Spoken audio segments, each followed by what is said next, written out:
Bem, vamos começar a estudar estrutura organizacional, então vamos direto para o quadro. Estrutura organizacional é a base do funcionamento da organização, definindo a distribuição e o agrupamento de tarefas. A definição da estrutura organizacional é parte da função organização.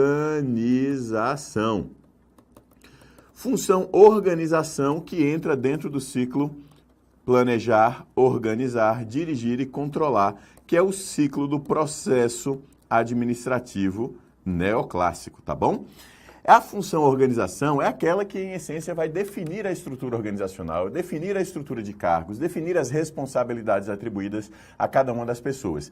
E a estrutura organizacional é a essência da função organizar, tá bom? Então, uma coisa totalmente ligada à outra. E o que é estrutura organizacional? É a definição dos elementos formais que estruturam a organização. Quais as relações de subordinação, chefia, subordinado, autoridade, responsabilidade, tipo de estruturação da organização, tipo de divisão do trabalho, tipo de organização do trabalho em departamentos, enfim, esses vários elementos ligados a como as pessoas se relacionam umas com as outras dentro de uma estrutura formal da organização. Agora, muito cuidado com questões de prova sobre isso, porque a estrutura que é discutida é a estrutura formal. Porém, os elementos formais da organização são considerados, mas os elementos informais também são fundamentais para a definição da estrutura organizacional. Afinal de contas, é importante entender como as pessoas se relacionam no contexto de trabalho, tá bom? Elementos informais que são esses vividos no dia a dia, não necessariamente definidos pela organização a priori como parte da estrutura organizacional, ok? Vamos para o quadro. Na concepção, como eu falei para vocês, os elementos informais, tem um erro aqui, né, pessoal? Informais também devem ser considerados. E é através da estrutura organizacional que se formam os organogramas e os funcionogramas. São duas coisas distintas, mas são dois gráficos da estrutura organizacional. Os organogramas são aqueles gráficos que mostram a estrutura de órgãos e áreas da organização. Por exemplo, mostrando aqui a presidência e aqui embaixo a diretoria financeira, a diretoria de marketing e a diretoria de, vendas. Esse gráfico que mostra a estrutura organizacional é chamado de organograma. O que é o funcionograma? O funcionograma é o gráfico da estrutura organizacional que mostra a descrição do trabalho realizado dentro de cada área da organização, juntamente com os cargos e as suas responsabilidades. Então, enquanto esse aqui, organograma, mostra a estrutura, o funcionograma vai mostrar aqui diretor de vendas. Veja que aqui eu estou falando da pessoa. E aqui no organograma eu estou falando da estrutura. O diretor de vendas vai ter essa e essa responsabilidade. Aqui embaixo, analista de vendas júnior. Vai ter essa responsabilidade. E todas as responsabilidades vão estar descritas aqui. Para que serve o funcionograma, então? Para mostrar claramente as responsabilidades e atribuições de cada cargo específico dentro de uma área da organização. Ou seja, o funcionograma pega uma determinada área e amplia, mostrando cargo a cargo quais as responsabilidades e atribuições de cada pessoa, tá bom? Podemos considerar que são 6 os elementos básicos da estrutura organizacional. E aqui eu não peço que você memorize, eu peço que você entenda, sobretudo, o que está colocado aqui no quadro. O primeiro deles é a especialização do trabalho, que é o grau de divisão de atividades em tarefas isoladas. Eu acabei de dizer para você, entende isso. Mas nesse ponto específico, assim como na departamentalização, eu quero que você memorize a palavra-chave para você não se confundir. Quando uma questão de prova falar de especialização de trabalho, você vai ligar isso totalmente à divisão do trabalho, tá bom? Especialização é divisão. Mas, Carlos, por que isso é tão importante assim? Porque a departamentalização, que é a criação de departamentos e áreas dentro da organização, baseada em determinados critérios, que podem ser os mais diversos, ela é o agrupamento de funções. Então, enquanto a especialização do trabalho é a divisão, a departamentalização é o agrupamento. E por que eu estou reforçando tanto isso? Porque de vez em quando vem questões em provas que são pegadinhas muito bem feitas, que dizem que a departamentalização é o agrupamento, ou melhor, desculpa, que a departamentalização é a divisão do trabalho da organização em departamentos. Não é isso. É o agrupamento do trabalho em departamentos coesos. Enquanto a especialização é a divisão, a departamentalização é o agrupamento. Isso você tem que memorizar, tá bom? Voltando em frente para outras coisas que você tem que aprender. Vamos para o quadro. A cadeia de comando, o que é isso? É a linha de poder com autoridade sobre outras pessoas em outros níveis da organização. É como eu mostrei naquele exemplo de organograma. Eu tenho diferentes cargos aqui em diferentes estruturas em diferentes níveis que mostram uma cadeia de comando. Quem está acima tem mais autoridade sobre quem está abaixo. Amplitude de controle é o número de funcionários sob a chefia direta de um indivíduo. É importante que você saiba o seguinte: a amplitude de controle é a quantidade de funcionários ligados a um determinado chefe. Então, se um chefe tem 5 funcionários, podemos dizer que a amplitude de controle é 5.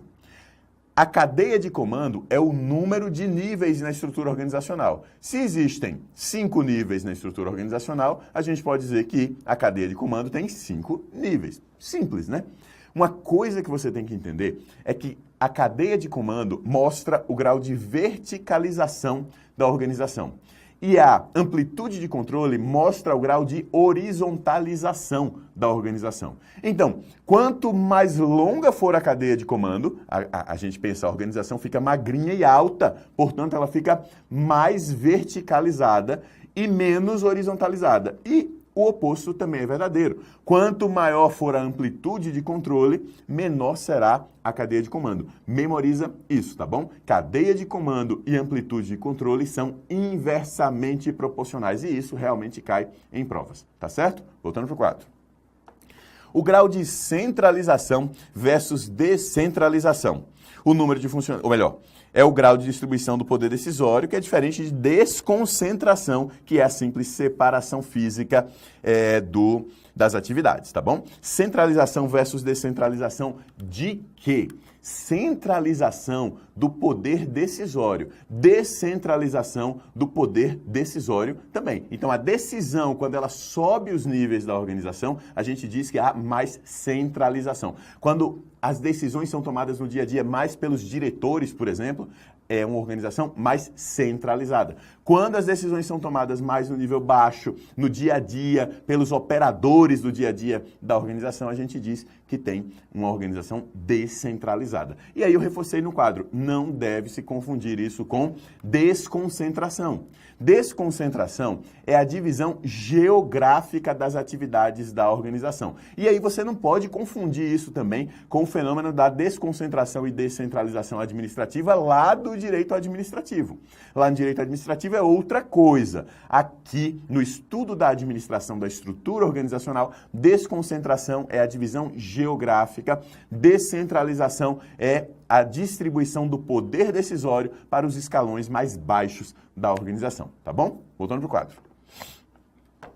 O grau de formalização, por sua vez, é o grau de padronização das tarefas. Padronização das tarefas, quanto mais eu crio padrões, planejo as tarefas, estruturo as tarefas previamente, crio padrões pré-estabelecidos, eu tenho maior padronização. Então, a padronização deriva diretamente do grau de planejamento específico de cada uma das tarefas, tá certo? Vamos em frente. Além desses 6 pontos, podemos pensar ainda em grau de integração e diferenciação, que são coisas que nem todos os autores falam, mas é importante a gente levar em consideração. Integração e diferenciação, lá da teoria da contingência da administração. O grau de integração e diferenciação, eles são, a integração e a diferenciação de áreas, elas são complementares e fundamentais que sejam complementares para que haja sucesso da organização, tá bom? A diferenciação é a separação das diferentes áreas da organização, a maior especialização das diferentes áreas da organização em função da interação com ambientes externos específicos. Por exemplo, o setor de marketing interage muito com agências de publicidade, interage com redes de TV, rádio, etc.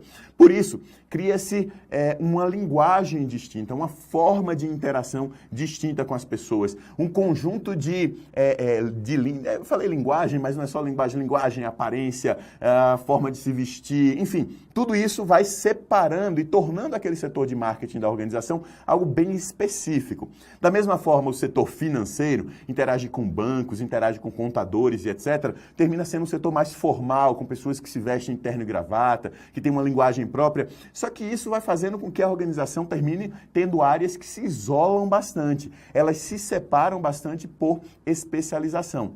Um movimento oposto é o movimento de integração, porque senão o departamento financeiro vira praticamente uma agência financeira, o departamento de marketing vira uma agência de marketing e assim sucessivamente. E aí o todo organizacional deixaria de funcionar. Por isso, o movimento de diferenciação e o movimento de integração andam em conjunto. Eles funcionam em conjunto para que a organização tenha sucesso. Isso vem lá da teoria da contingência, tá bom? Voltando para o quadro. Sobre departamentalização, é importante destacar que a sua essência está nos critérios utilizados para agregar a atividade de forma coordenada na organização. Então eu digo para vocês o seguinte, departamentalização é agregação. Agregação. Diferente de divisão do trabalho, isso é fundamental que você memorize bem. Já falei antes nesse mesmo vídeo e agora você tem que memorizar e reforçar isso, tá bom? Em frente. Os departamentos podem estar em posição de linha ou em posição de staff. Isso aqui é fundamental que você entenda bem. Quando eu coloco num organograma, eu tenho linhas de autoridade colocadas na vertical. Essas linhas aqui que eu estou colocando, eu não sei nem colocar outra cor aqui, na verdade. Em vermelho, linhas que saem do quadradinho que está em cima, do retângulo que está em cima, que é um órgão da estrutura, para outro, chegando sempre na vertical e saindo na vertical. Essas linhas mostram um comando, autoridade direta do setor 1 sobre o setor 2, 3 e 4, ok? O que é que acontece se eu tiver uma linha lateral aqui para um outro órgão? Essa linha lateral demonstra que esse órgão, vamos colocar órgão 5, na verdade não é um órgão de execução que recebe a autoridade direta, e sim um órgão de assessoramento, no que diz respeito a um conhecimento específico, que pode ser um conhecimento jurídico, por exemplo, uma consultoria, é muito comum nos ministérios, uma CONJUR, consultoria jurídica. Ela fica aqui pendurada, vamos dizer assim, no pescoço, é muito comum se chamar essa colocação de pescoço. Por quê? Aqui, essa consultoria jurídica vai assessorar a tomada de decisão no que diz respeito à sua especialização jurídica para o nível acima, podendo ainda, em alguns casos, assessorar também os níveis abaixo. Porém, a consultoria, órgão de assessoramento, por si só, não toma decisões. Ok? Então, esse órgão de assessoramento não toma decisões, enquanto os órgãos de linha é que tomam decisões. Vamos entender um pouquinho mais sobre isso? Modelos organizacionais básicos, linha staff e linha staff. A organização tipo e linha, autoridade linear, de cima para baixo, funcionando em cadeia escalar, linhas formais de comunicação, de cima para baixo e de baixo para cima, e é focado na execução de atividades. A organização do tipo staff, é a organização funcional, é aquela que divide o trabalho em áreas especializadas e, por ter áreas especializadas, tem uma autoridade dividida por área. Não tem uma centralização e sim cada área centraliza o seu conhecimento específico. As decisões são, portanto, descentralizadas, já que não há uma autoridade única e há perda de autoridade central. E o modelo Lean Staff é aquele que combina os dois tipos. Dessa forma aqui, olha só, eu tenho um organograma com órgãos de linha e um órgão de assessoria de staff. É até muito comum se falar em assessoria de gestão de pessoas ou órgão de gestão de pessoas como responsabilidade de linha em função de staff. Quando você vê essa expressão, algo que é responsabilidade de linha em função de staff, é importante que você saiba o que isso quer dizer. Responsabilidade de linha significa que a tomada de decisão segue a linha de autoridade. Mas a função é de staff, significa que há uma especialização do trabalho para um determinado órgão. Então, quando se fala que a gestão de pessoas, por exemplo, é responsabilidade de linha em função de staff, significa que os gestores imediatos das pessoas é que tomam decisões sobre o gerenciamento de pessoas. Porém, a especialização do trabalho, como motivar as pessoas, como liderar, como gerir equipes, como fazer avaliação de desempenho, tudo isso está num setor, numa área, numa assessoria de gestão de pessoas, tá bom? Em frente com o assunto. Existem vários tipos de departamentalização e eles todos podem coexistir. Todos eles podem coexistir numa só estrutura organizacional. Então, assim, desde já é importante que você saiba. A gente pode ter uma departamentalização funcional, por processo, por projeto, por cliente, por produto, enfim, tem vários tipos. E sobre o assunto de estrutura organizacional, departamentalização é das coisas que mais caem. Mas você tem que saber que um mesmo organograma, uma mesma estrutura organizacional pode ter diferentes departamentalizações ao mesmo tempo. Isso não é inviável, pelo contrário, isso é absolutamente comum. Para efeito de provas, além de tudo que a gente viu até agora, é fundamental que você conheça os tipos de departamentalização mais importantes, quais são seus critérios essenciais, suas formas essenciais, vantagens e desvantagens, que é o que eu vou discutir a partir de agora, tá bom? Vamos para o quadro.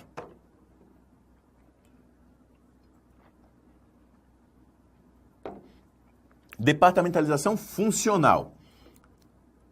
Funcional é essencialmente por funções, ou seja, busca especializar o trabalho.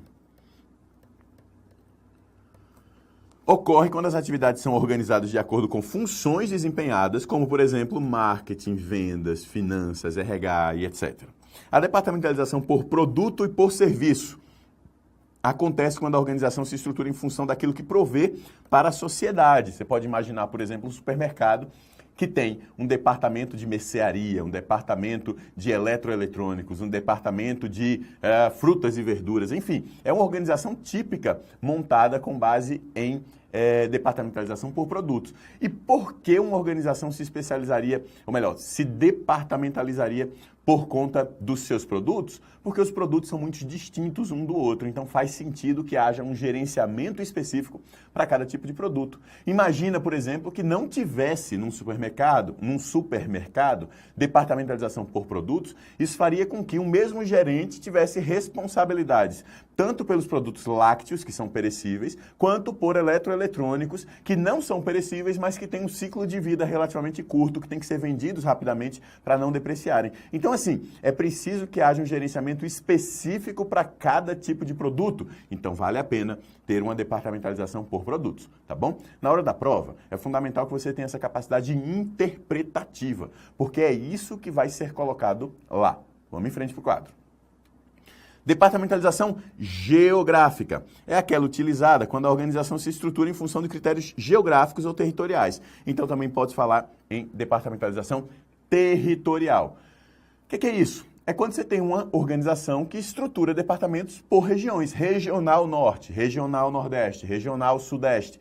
A partir disso, a organização tem uma outra subestrutura. Ou pode ter um departamento de vendas nacional, mas a partir dali tem um departamento de vendas Nordeste, Norte, Sudeste, Sul, Centro-Oeste. Por que uma organização faria isso? Porque atua em diferentes regiões, em diferentes áreas, e cada área pode ter uma forma, um mercado muito distinto, uma forma de atuação da organização que seja necessariamente distinta. Então, a organização tem que avaliar a sua necessidade de atuar de formas distintas em cada uma das suas regiões de atuação. Se for o caso, vale a pena ter uma departamentalização territorial ou geográfica. Para o quadro. Departamentalização divisional. Olha só, antes mesmo de falar sobre departamentalização divisional, eu acho fundamental que você saiba que o próprio nome departamentalização divisional é um tanto ruim, porque deveria ser a própria divisão, estruturação de divisões na organização. Sabe por quê? Porque a departamentalização divisional implica em criação de divisões inteiras dentro da organização, e o que se chama de divisão é como se fossem unidades estratégicas de negócio, que são praticamente organizações à parte.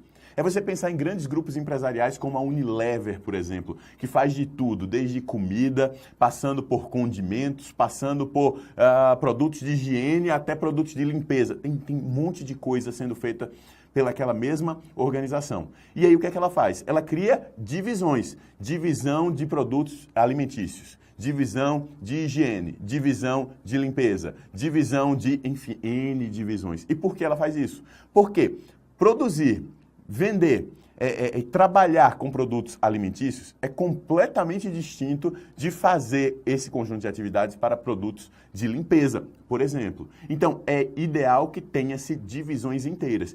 A implicação da estruturação de divisões e não de departamentos é que cada divisão tem sua própria estratégia. É como se fosse uma organização específica, separada, e que é unida às outras divisões apenas por um planejamento estratégico corporativo que integra todas as divisões. Mas cada uma das divisões tem sua própria estratégia para conseguir atingir os seus próprios objetivos, porque são consideradas praticamente organizações à parte.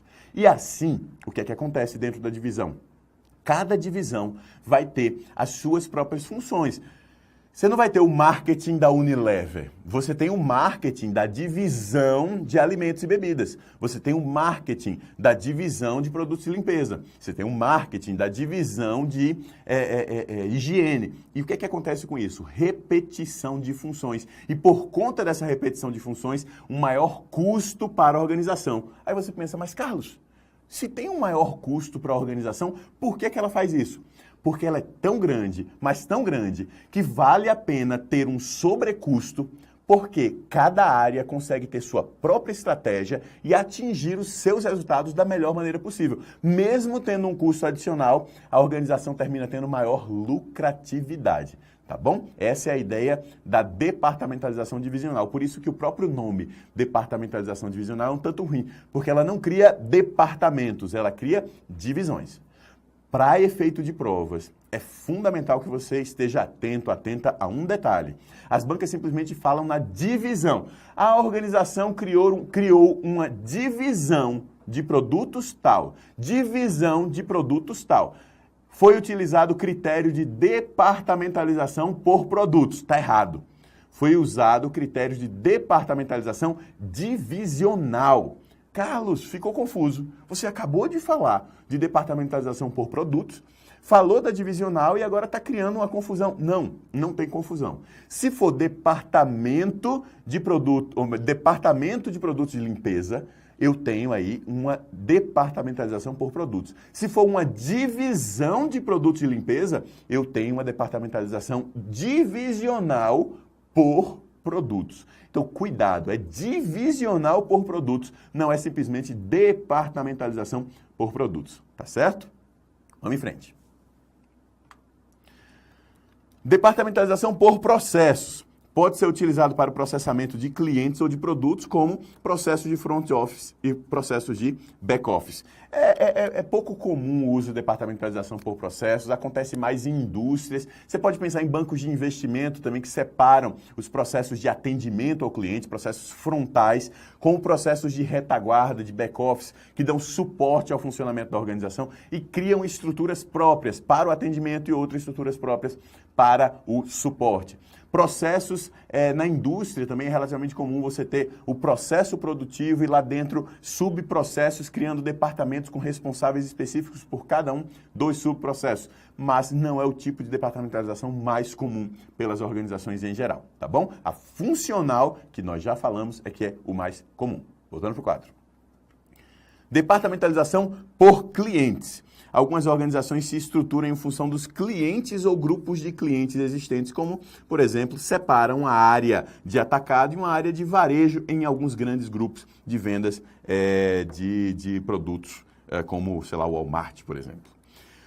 Departamentalização por projetos é aquela que organiza-se com base em projetos. Lembrando aqui que você precisa saber que projetos são conjunto de esforços temporários que geram resultados exclusivos. Então, a departamentalização por projetos é essencialmente volátil. Conforme os projetos são criados e extintos, os departamentos também são criados e extintos. Agora, eu já vi interpretação em prova interessante, que diz que a departamentalização por projetos ela pode ser permanente, Porque a organização pode trabalhar permanentemente com projetos, mas inicia-se um departamento e se encerra o departamento conforme o projeto seja criado e encerrado, tá bom? Não quer dizer que a mesma estrutura por projetos permanece sempre. O critério por projetos continua sendo utilizado, mas a estrutura vai sendo modificada, tá bom? Voltando para o quadro. Departamentalização ou estruturação matricial. Essa aqui é bem importante para efeito de prova, tá? Trata-se de um modelo no qual dois modelos de departamentalização são combinados em uma matriz, sendo geralmente misturados a departamentalização funcional com a departamentalização por produtos ou por projetos. Isso é o mais comum. Agora eu vou falar uma coisa para você. Não é porque é o mais comum que é a única forma de se realizar uma matriz. A matriz, a departamentalização matricial é essencialmente aquela que coloca em um nível, ou melhor, em um nível, que coloca num determinado ponto um critério de departamentalização e usa um segundo critério para criar uma matriz com dupla subordinação. Ou seja, em vez de você responder a apenas um chefe dentro da estrutura organizacional, vamos dizer, você trabalha no departamento de marketing, você responde a dois chefes.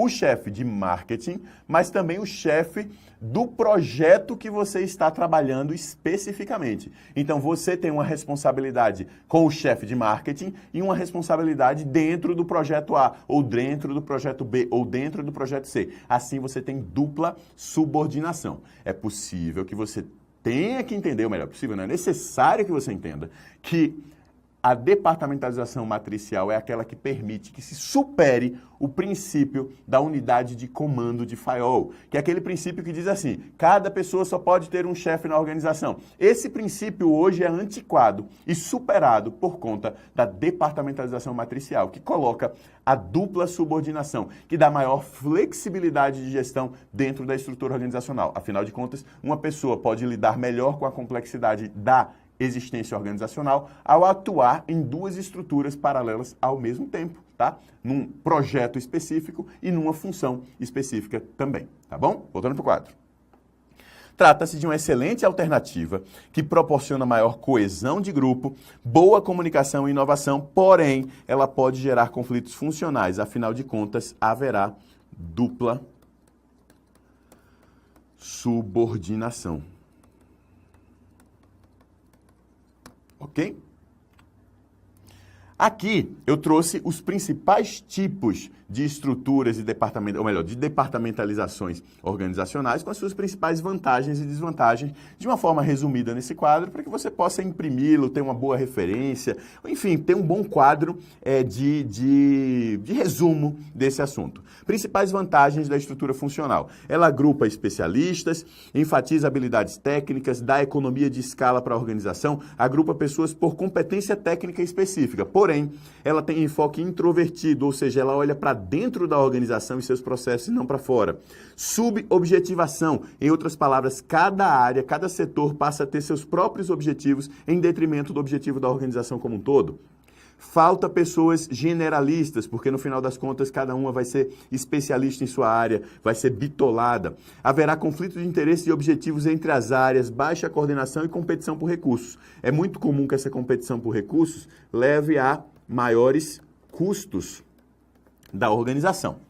A departamentalização por produto, por sua vez, é aquela que tem responsabilidade por produto ou linha de produtos, com boa coordenação em torno dos produtos e inovação de produtos. Porém, há duplicação de recursos e esforços, porque é possível que cada uma área tenha que repetir o que a outra área também faz. É contraindicada em ambientes estáveis para empresas com poucos produtos. Faz sentido, né, pessoal? No final das contas, a departamentalização por produtos deve ser utilizada por organizações que possuem muitos produtos e produtos de natureza distinta.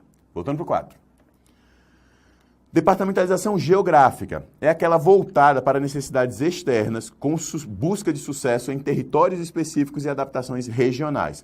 A coordenação interdepartamental, por outro lado, está em segundo plano, porque cada área passa a ser muito independente em sua regional. Pode gerar desequilíbrio de poder, porque tem regiões que vendem mais, que são mais importantes do que outras, e pior controle no alto nível da organização.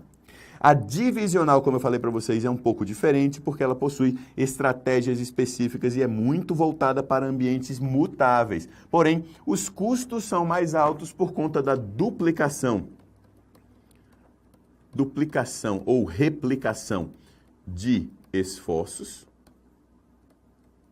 e a dificuldade de coordenação. Afinal de contas, cada divisão trabalha de um jeito distinto. Departamentalização por processos permite o máximo rendimento de máquinas e tecnologia, mas é desaconselhável quando o produto muda muito, porque tem alto custo. Ela é muito dependente da tecnologia e máquinas utilizadas. A departamentalização por clientes tem foco no cliente, com a divisão e adequação do trabalho, bom conhecimento do cliente, mas outras atividades podem se tornar secundárias, sendo possível o sacrifício de objetivos e servindo, sobretudo, para o nível operacional. A departamentalização por projetos tem esforços convergentes para cada um dos projetos, recursos alocados temporariamente para os projetos específicos e foco no desenvolvimento de produtos, serviços e etc., com base, claro, nos projetos. Apesar disso, o foco é muito operacional, é muito no dia a dia, a estrutura é temporária e isso é negativo, porque ao fim de cada uma das estruturas, os participantes ficam angustiados com medo sobre o que é que vai acontecer com eles ao final. E a departamentalização matricial é aquela que dá maior coesão de grupo, lidando com complexidade da melhor forma, porém possui dupla subordinação e gera bastantes conflitos interfuncionais. Exemplos. Departamentalização funcional. Eu terminei que já dei exemplos, né? Departamentalização produto, serviço, geográfico, divisional, processo, cliente, matricial. Já dei exemplo de tudo, então eu vou passar adiante aqui. Um exemplo de diferentes tipos de departamentalização em um organograma, só para vocês entenderem, ó, eu posso dividir aqui por tipo de cliente, atacado e varejo, e aí dentro do varejo eu dividi por região geográfica, e aqui eu poderia ter outros tipos de departamentalização mais embaixo. O que eu quero mostrar para vocês é que é possível usar múltiplos tipos de departamentalização em diferentes níveis. Mais ainda, num mesmo nível, é possível ter diferentes tipos de departamentalização. Não é o ideal, mas é possível. Inclusive, já vi em questões de prova. Você tem num segundo nível uma departamentalização por clientes e no final você tem uma departamentalização por produto no mesmo nível de cliente. Pode acontecer. Não é o ideal, fica um pouco confuso, mas pode acontecer, tá bom? Em frente. Acima da questão da departamentalização, como a gente já viu, né, vem a estruturação geral da organização. Lembra que eu falei para vocês no começo dessa aula que a departamentalização é apenas um elemento da estrutura organizacional. Porém, é o elemento mais cobrado em provas. Os modelos de estruturação organizacional são aqueles em linha e staff, mas tem outros modelos comuns, que aí é importante você conhecer porque vez ou outra, mais raramente aparece na hora da prova. Estrutura simples é a estrutura comum em pequenos negócios, com baixo grau de departamentalização, grande amplitude de controle, autoridade centralizada e pouca formalização. Eu já vi questão sobre isso, eu sempre brinquei com essa questão da estrutura simples, porque a estrutura simples é a estrutura de um pequeno negócio. Você vai numa padaria. Qual é a estrutura organizacional de uma padaria? É uma estrutura simples. Muita centralização, você tem um dono que é muito presente, acompanha muito de perto toda a operação. Baixa formalização, você não tem um grau de formalização estrutural muito grande, você não tem processos muito bem determinados, estruturas muito bem postas. É tudo meio genérico, ao mesmo tempo grande amplitude de controle, você tem um centralizador de decisão que domina muita gente ao mesmo tempo, e baixo grau de cadeia escalar, porque você não tem muitos níveis. É uma estrutura simples. Percebe o nome dela? Estrutura simples, ok? Vamos para o quadro. Estrutura burocrática é um tanto oposto à estrutura simples. Normas e procedimentos são altamente formalizados, havendo departamentalização funcional, centralização de autoridade, baixa amplitude de controle e processo decisório que acompanha a cadeia de comando. Em outras palavras, é uma estrutura organizacional bem mais alta, com diferentes níveis estruturais. Enquanto a estrutura simples é pequenininha, a estrutura burocrática é enorme. E a comunicação é bem informal. É típico da burocracia, que é típico do setor público. Organizações sem fronteiras é um modelo ideal, na verdade. É um modelo idealizado por Jack Welch, da General Electric. A ideia básica é a eliminação da cadeia de comando, existência de controle de amplitude de controle ilimitada e substituição de departamentos por equipes autônomas. Como é isso, Carlos? Na prática. Na prática, isso é uma tese, tá? Isso é algo que se busca, mas que é muito difícil de alcançar. Como é que se busca isso? Que tese tem por trás disso? A ideia é a seguinte: se eu tenho uma organização muito verticalizada, muito burocrática, ela é rígida, ela tem dificuldade de adaptação. O que Jack Welch, da General Electric, pensou quando foi presidente era que, no limite, era preciso horizontalizar tanto as organizações que você teria que achatar todos os níveis, ao ponto de que ninguém seria mais responsável por ninguém, porque todo mundo seria responsável por todo mundo. No fundo, o funcionamento organizacional deixaria de ter chefes e subordinados e passaria a ter um controle autogerido por equipes. Todo mundo se coordenaria em torno das outras pessoas para fazer o trabalho funcionar sem necessidade de existência de chefia. Para que isso, Carlos? Para que haja maior flexibilidade de trabalho, maior interação com o cliente, maior possibilidade de reagir às necessidades do mercado e manter a organização funcionando no longo prazo, tá bom? Voltando para o quadro. Organizações virtuais. É também chamada de organização em rede, modular, e é focada no negócio principal, ou seja, o core business da organização, realizando o outsourcing de funções inteiras, que são aquelas funções não essenciais. Se adaptam bem às contingências ambientais e são mais permeáveis ao feedback e à comunicação. Tem muita informação aqui na organização virtual que eu vou passar para vocês com calma, olha só. É chamada de organização em rede ou modular. Por quê? Porque a organização virtual em rede ou modular é aquela que é um conjunto de organizações interagindo entre si, podendo gerar módulos adicionais para crescer ou retirar módulos para diminuir conforme seja necessário. Imagina que, em vez de você ter uma estrutura rígida grande, você pode ter uma organização que enfoca o desenvolvimento de produtos e toda vez que ela quer fabricar, ela contrata uma fábrica. E se ela quer melhorar a sua distribuição numa região, ela contrata outro distribuidor. E se ela quer fabricar ainda mais, ela contrata uma outra fábrica. E conforme ela vai precisando, ela vai fechando negócios com uma verdadeira rede organizacional com base em módulos, ampliando o seu funcionamento ou restringindo o seu funcionamento. As duas coisas são possíveis, tanto ampliar quanto restringir o seu funcionamento. Carlos, qual é a vantagem disso? É o funcionamento em rede, o funcionamento virtual. Deixa de ser uma organização rígida, fechada e travada em relação ao ambiente e ela passa a se adaptar rapidamente às necessidades e contingências ambientais. Esse é um modelo organizacional que é muito existente nos dias de hoje. Toda vez que uma organização quer crescer, ela não vai produzir tudo que ela teria que, melhor, modelos antigos, ela iria produzir tudo do início ao fim com um grande grau de verticalização. Hoje em dia, não. Ela começa a, abre aspas, terceirizar. Essa terceirização que é chamada, na verdade, um processo de outsourcing. Outsourcing, que é a terceirização de funções inteiras. Ela passa a gerenciar a rede de organizações e não mais gerenciar o funcionamento de todos os processos. Algumas organizações são famosas por isso, como, por exemplo, a Nike, que desenvolve, fabrica e vende produtos esportivos, tênis, roupas e etc. Por quê? Porque ela desenvolve, gerencia a marca Nike, desenvolve novos produtos em parcerias com centros tecnológicos, universidades e etc. Novos tecidos, novos designs. A partir disso, contrata outras empresas, fábricas na China, em Taiwan, na Ásia em geral, ou na América do Sul também é muito comum, para fabricar os seus produtos, contrata distribuidores para vender, contrata agências de marketing para ajudar a gerenciar a marca. A essência da organização não é nem a marca, nem a fabricação, nem o produto, nada disso. É o gerenciamento da rede de organizações. Por isso é uma organização virtual, modular. Se ela precisa fabricar mais, se ela precisa crescer mais, ela contrata mais módulos. Se ela sente necessidade de recuar um pouco, porque a rede organizacional tem que mudar, ela retrai, ela diminui os módulos e foca em alguns negócios. É bem interessante esse modelo, é bem atual, é bem do nosso contexto vivido no século XXI, tá bom? Para o quadro. Organização enxuta é o resultado do uso de técnicas de downsizing. Downsizing, pessoal, é a técnica de redução do tamanho da organização. Muita gente confunde downsizing com reengenharia e eu vou abrir esse parênteses aqui para misturar as duas coisas.